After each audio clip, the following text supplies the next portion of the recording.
Northway. Yeah, okay. So a warm welcome to everyone to this side event, Breakout Room session number 4. So my name is Mofo Kapulu. I'm a postgraduate researcher at the University of Leeds, and my colleague is Dr. Fiona Zakaria, a research fellow also at the University of Leeds.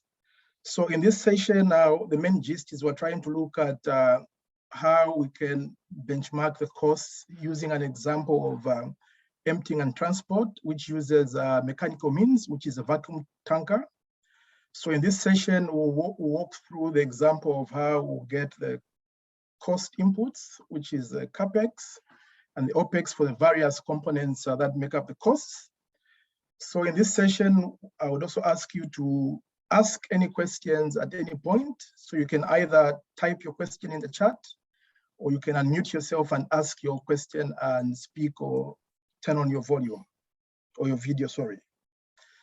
So with that said, I'll hand over to Fiona to run us through the example. Thank you, Mofway.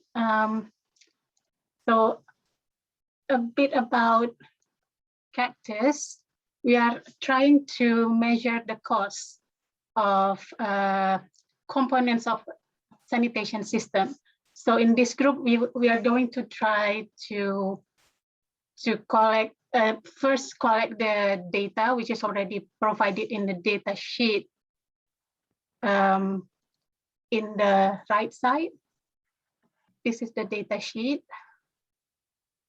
So this is considered a raw data that we collected from, this is a dummy data, but it's how a raw data looks like when we interviewed a key informant, in this case, vacuum truck operators.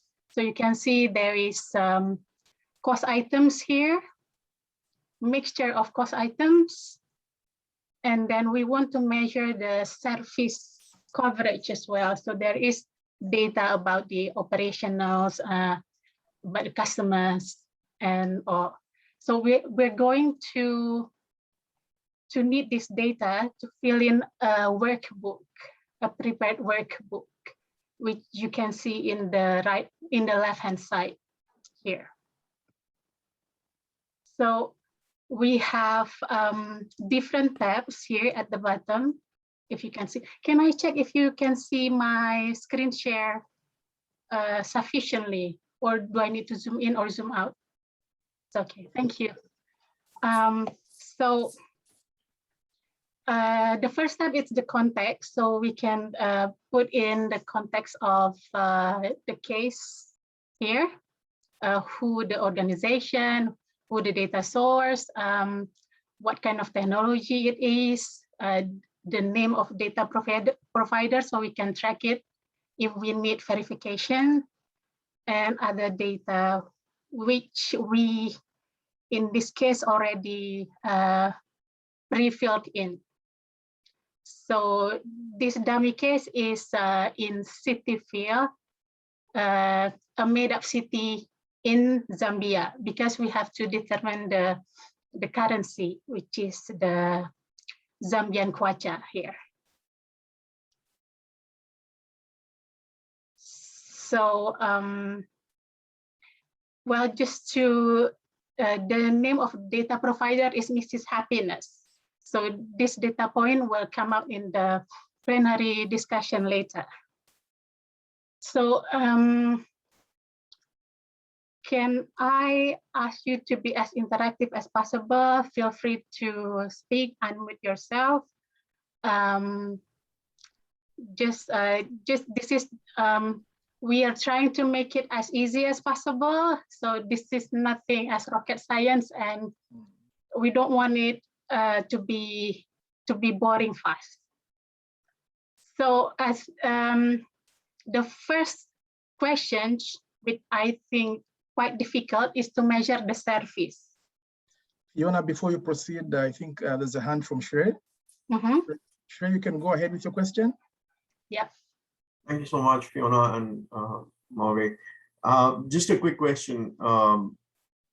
What data is crucial for, or sort of mandatory versus optional in this first page itself? Like in the context slide, is there something which is mandatory to be filled out versus something that if it's not available, it's fine? It is a good question, and we're trying to solve that problem as well across different components of the sanitation system. For example, in our case here, vacuum truck, yeah, vacuum truck always have to operate with fuel, isn't it? So we imagine the cost data would consist of the cost of purchasing the truck, the cost of operational, which is the staffing cost, the fuel, the maintenance of the truck, and so forth, as you can see in this list here. But if we are to say if a data point is complete or not, then by this nature of operation, if we don't have the cost of the truck, I think we cannot say it's a complete cost. Or if we are missing the fuel cost, it's also incomplete as a data point concern. So I would say it really depends on the nature of the sanitation component in this case. Yeah. Thank you. If that's okay, can I carry on to working on the workbook? We'll get to the best part. So as I was trying to say, the first thing that I'm trying to show you here is the sorry, I need to stop sharing for a moment.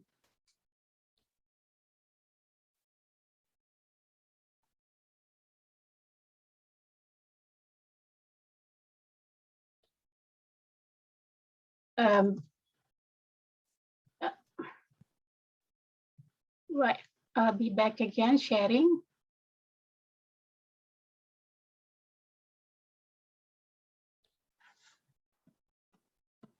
Right.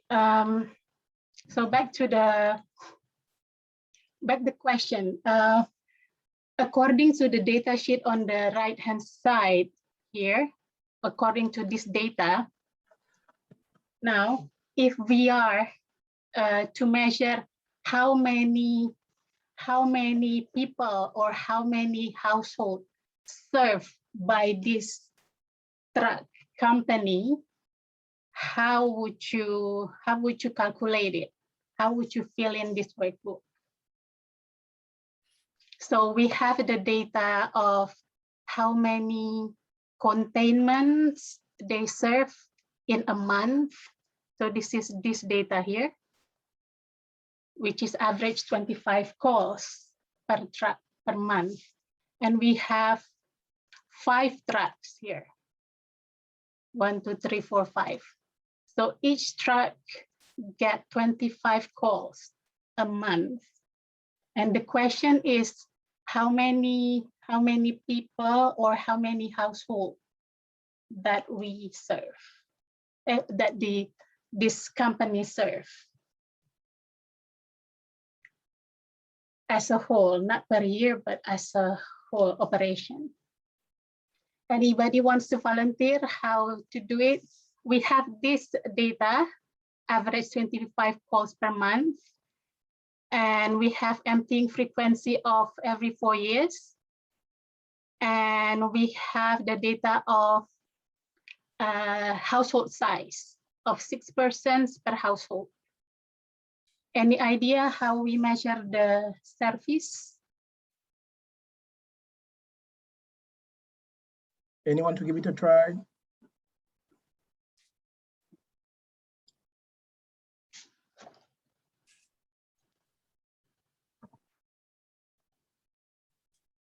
Okay, before it gets boring, I would just solve the problem. And you can always criticize me. anytime. So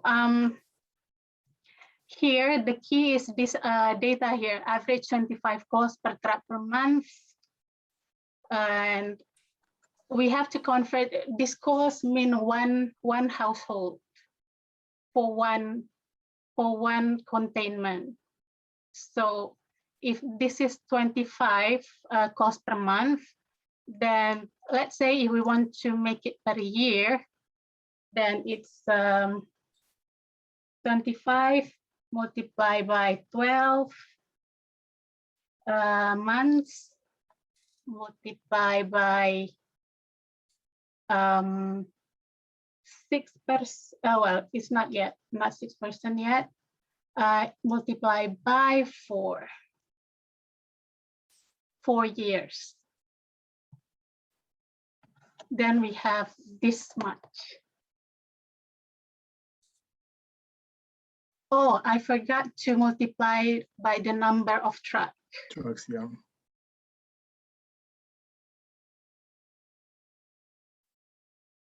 So we have measured the service as that this company serve 6,000 households at all times. And from here, it's easy to,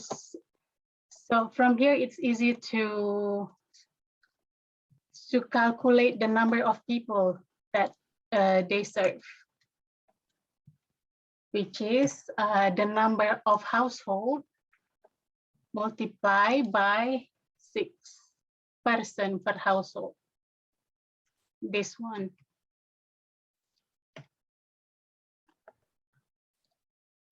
Anybody want to criticize me for this? Because I mean, it's usually people ask why we don't just calculate the number of coverage per year. Why do I have to multiply it by 4, which is the emptying frequency? If nobody criticized me, so meanings you agreeing with me. And if you agree with me, can I challenge you to explain why you agree?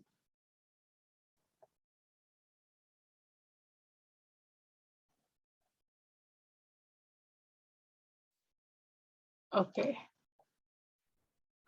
Is probably my question is not clear, or probably I have bored everybody very fast. Can I get a response? Yeah, sorry. This is Sarah Hennessy here, calling in from Kenya. Okay. I guess I am wondering why you would do it by the frequency if they're emptied every 4 years, but you're getting 25 calls per month per truck. Like, yeah, why do you take into that 4 years? Yes, because we want to measure this cost, because this cost that we have is the cost of a company to establish their business and also to operate the business. Yeah. So let's say in a year, they serve this many amount of customer, but because each customer only empty every 4 years, so household A probably empty at year 1, but at year 2, it's another household, it's household B. But if we want to measure the cost throughout all the service, we have to add to some household A and household B. So that's why we measure the cost across all the people that is served by this company, not only those in that year, in that particular year. Is that clearly understood, Sarah? Yes, that definitely helps. Thank you. Okay, thank you. So if that's clear, maybe then can we try to now we know the surface coverage, we can try to fill in the cost items into the respective tabs here. So we, you see the cost items in the right-hand side, and you see that we categorize the cost into 4 tabs here: direct capex, indirect capex, direct opex, and indirect opex. So I will invite everybody to try to maybe fill in the first one, which is the vacuum track. Anybody knows where should I put the vacuum track costs, to which tab here? Between these 4 tabs, where would this go? We have 4 vacuum tracks, by the way. It'll probably go in direct capex. Yeah, everybody agree? No, no challenge? Okay. I agree as well. So, whoops, it's already filled in.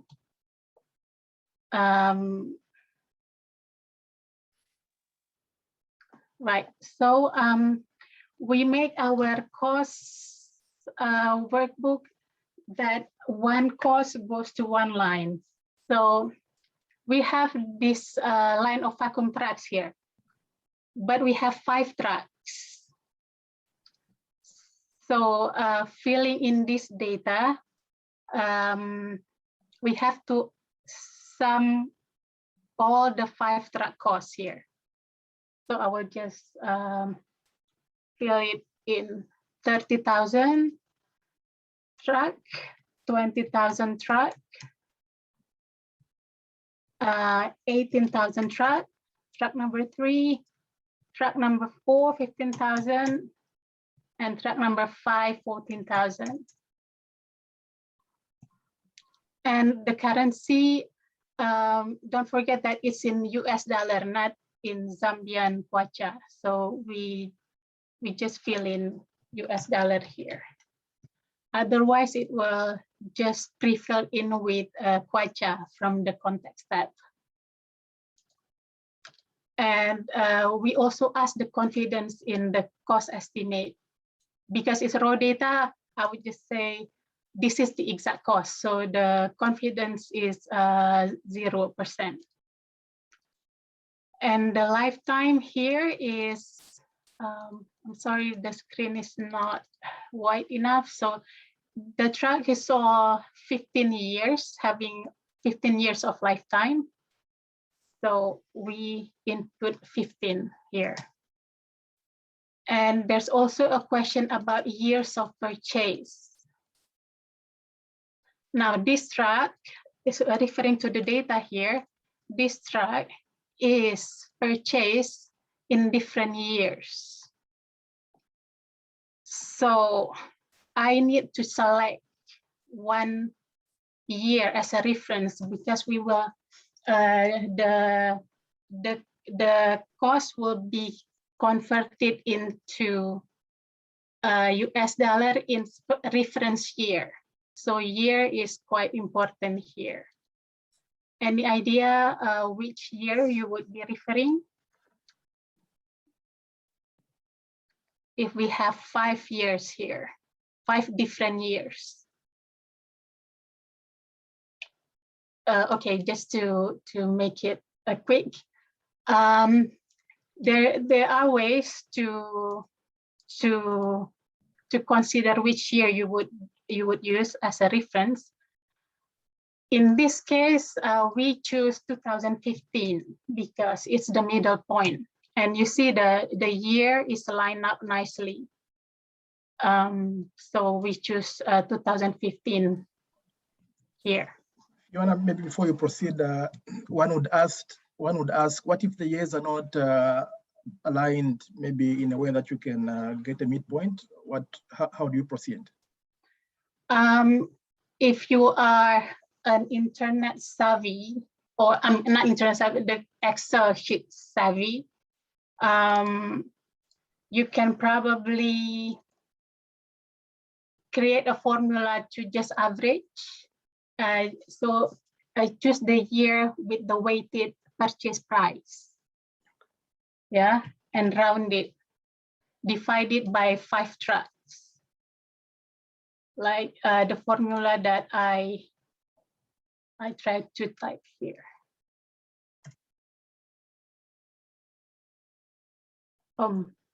It doesn't appear, sorry.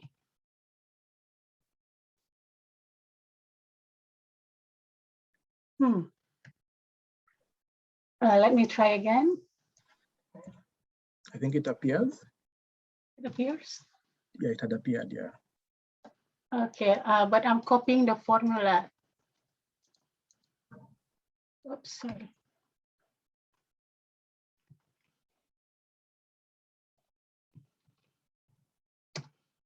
Yeah, okay, so this is the formula. So by the price of each truck and multiply by the year, and then you just divide it by 5 trucks.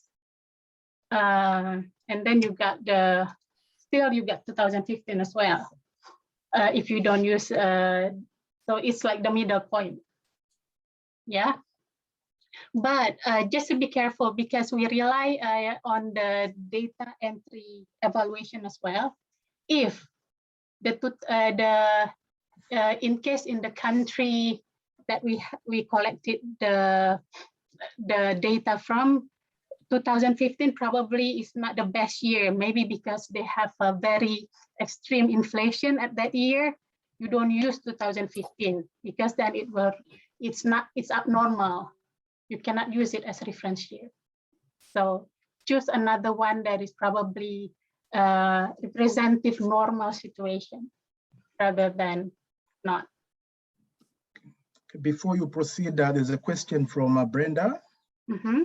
Brenda, go ahead and ask your question. Hello. Yes.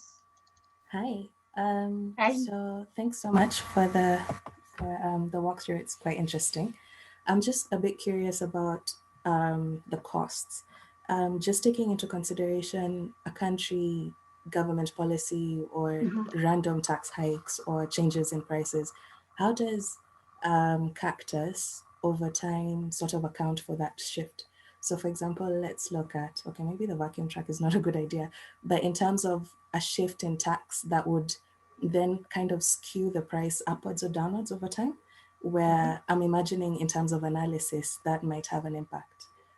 Does the tool account for such changes? Yeah. Yeah, we do account for tax as well, but depending on what kind of tax are we talking about. So for purchase tax, we usually already include it as a purchase price. Yeah, but in terms of other tax, then there is, I will show you the other tab. So you see the indirect capex, we account for taxes and either financing costs for physical assets, as you can see here. Yeah. So I'll just highlight it. So these are the tax. If you have the data, then you can fill this in. All right. Yeah, that's good. Thank you. Yeah. But I mean, sorry to say that in my experience, it's very difficult to get tax data. Yeah, because I think like the business oriented, the only business oriented sanitation component is probably only happens at the emptying and transport. It's very difficult to talk about tax in other components of sanitation, like in the treatment, because it's run by the government usually. So they don't really account for tax. And therefore it's difficult to get the data. Yeah, I think when I was asking, I was thinking in terms of, let's say in Kenya, where, you know, we've recently seen a rise in fuel. So over time, let's say if a company had been using this tool 3 months ago, the shift would be, you know, completely different. So, you know, there's the risk of skewing the data. with that affected. And so I was just wondering how the tool reflects it. But I like that you have, that breakdown, yeah, on costing that you've highlighted. Thank you, Sarah. So, yeah, so I will give you options. Either we want to discuss more, or we just do it as we go, filling in the workbook. So if you have questions, feel free just to ask. Meanwhile, I don't see any more hands raised, so I'll just continue. Yeah. So we have the cost of the trucks in the workbook. Now we have different costs here. The driver, the salary of the driver. Where would you put this into the workbook, knowing that there is 4 options of tabs here?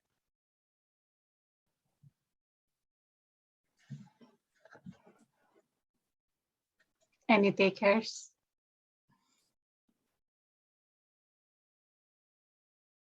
To make it easy, driver's salary of the staff is usually put into the operational costs. So it's either direct OPEX or indirect OPEX.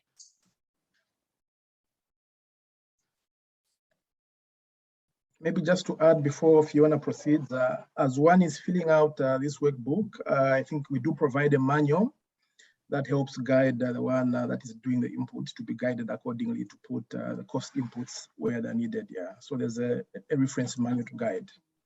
Yeah. Yeah, I agree. If anybody is confused about where to put things, because it's to make it easy, we the manual. Well, we haven't uploaded the manual now in the files of the session page, but if anybody wants to check on it, I can provide it if you leave me your contact details. So yeah, so for the driver, which is the staff salary, I would put in the direct OPEX here. But just to go through other things.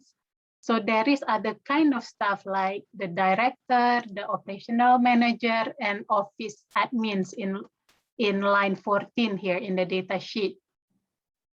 So this kind of stuff would go to indirect OPEX instead, because we want to compare between the direct and indirect costs. So this is quite straightforward. So here, the data set, we have 5 drivers. We have 5 drivers, and the salary is 30,000 kwacha per person per year. So in this workbook, line 6, the question is annual wage bill. So using the data here, I would put 30,000 multiplied by 5%. And it's already annual wage. So just multiply by the number of persons. So we got this data here, which is 150,000 kwacha. And you can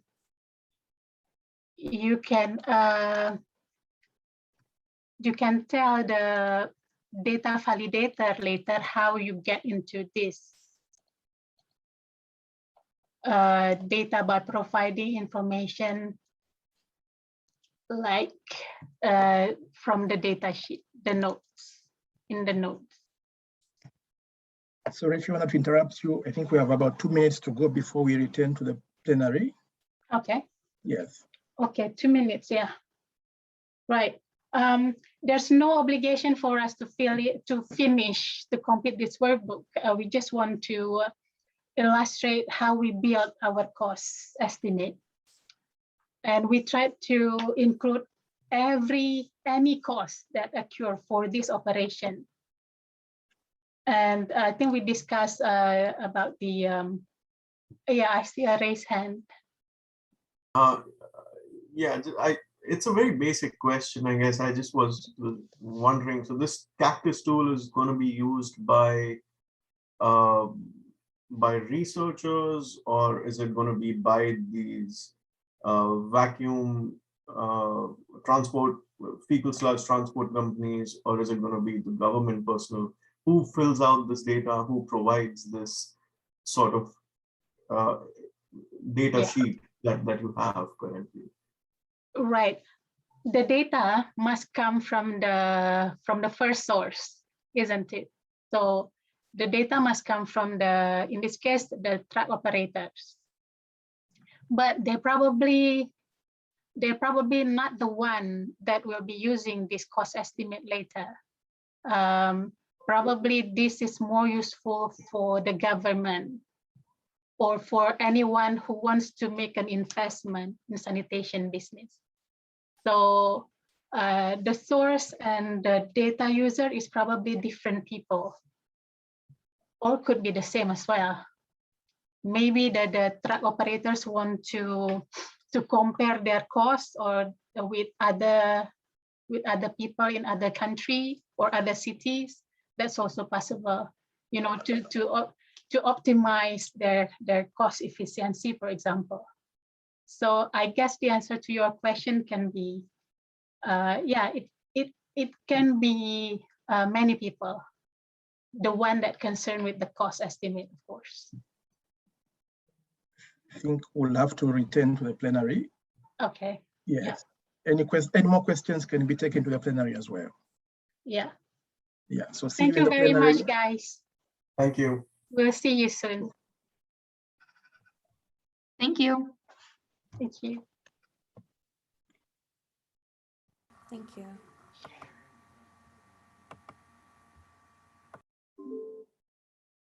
What movie? I just end. I think if I end, then everybody would end.